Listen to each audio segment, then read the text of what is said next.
안녕하세요. 이번 중간 발표를 맡은 팀원 김현재라고 합니다. 저희 1팀은 팀장 강승우, 팀원 김현재, 팀원 서원길로 구성되어 있습니다. 이번 정보통신 종합기초설계 프로젝트를 위해 지금까지 많은 조사와 개발을 진행해왔고, 아직 뚜렷하게 가시적인 성과는 없지만 어느 정도 커다란 윤곽이 잡혀 하고 여러분들과 관계자 여러분들께 저희 프로젝트의 진행 상황을 이야기해드리려 합니다. 먼저 저희가 진행 중인 프로젝트는 우울증 진단을 위한 인공지능 챗봇 개발입니다.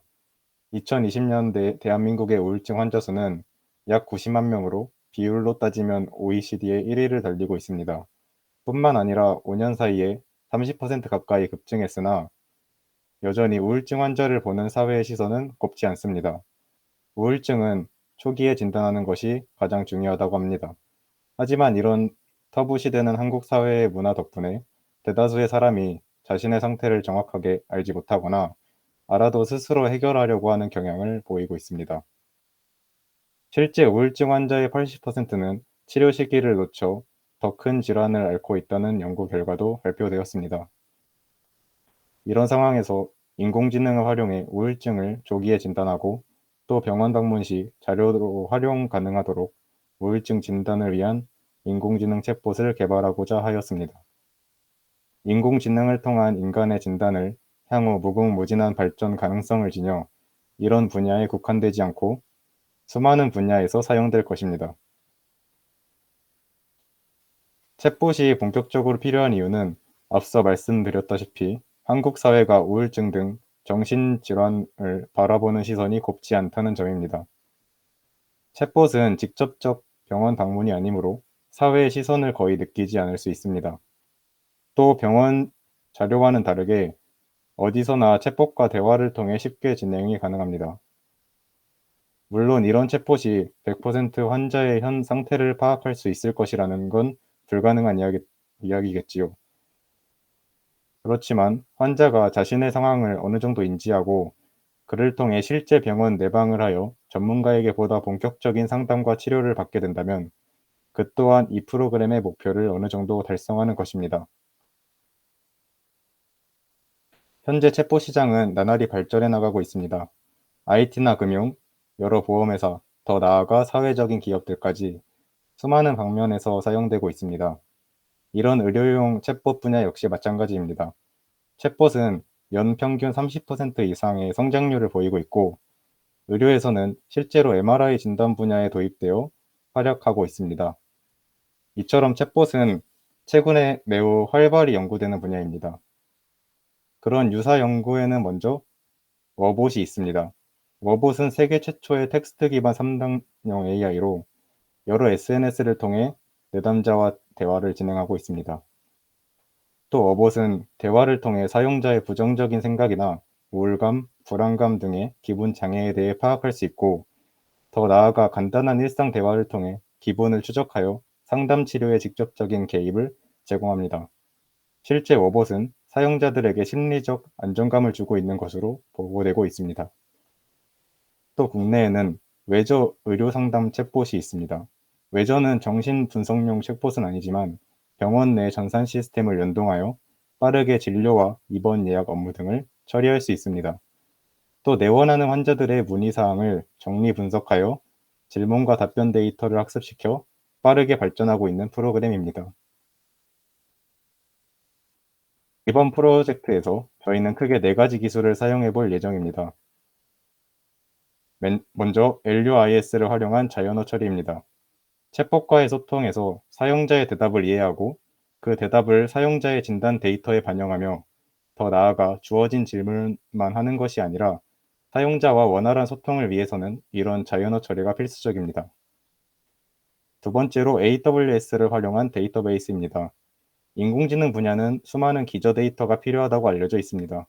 따라서 인공지능 챗봇을 위한 수많은 데이터와 또 사용자 진단에 사용할 수많은 데이터를 확보하고 그 정보를 효과적으로 관리 및 저장할 수 있는 데이터베이스가 필수적입니다. 또 이런 자료들은 나중에 사용자가 직접 병원에 방문했을 때 큰 도움이 되겠지요. 세 번째로 DSM-5 정신분석 모델입니다. 이 모델을 활용해 우리는 이 모델을 상응하는 여러 질문들로 바꾸어 사용자에게 제공하고 또 질문에 대한 응답이 결과값에 어느 정도 수준으로 반영되는지 설정하고자 합니다. 마지막으로 KNN 알고리즘입니다.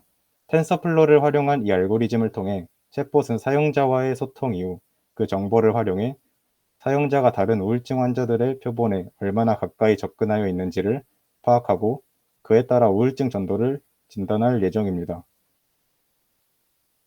예상 구현 과정은 아래와 같습니다. 먼저 DSM-5 모델 분석을 진행합니다. 모델을 어떻게 질문화할지, 또 각 질문을 어떤 수준으로 평가할 것인지 체크합니다. 그 다음 진단을 위한 간단한 챗봇을 구현합니다. 이 챗봇에는 앞서 분석한 DSM 모델 분석 자료가 첨가됩니다.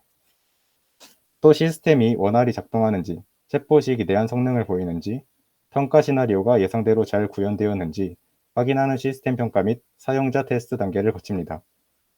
마지막으로 AWS 서버와 연동을 통해 이런 정보들을 더 효과적으로 관리하는 과정을 거칩니다.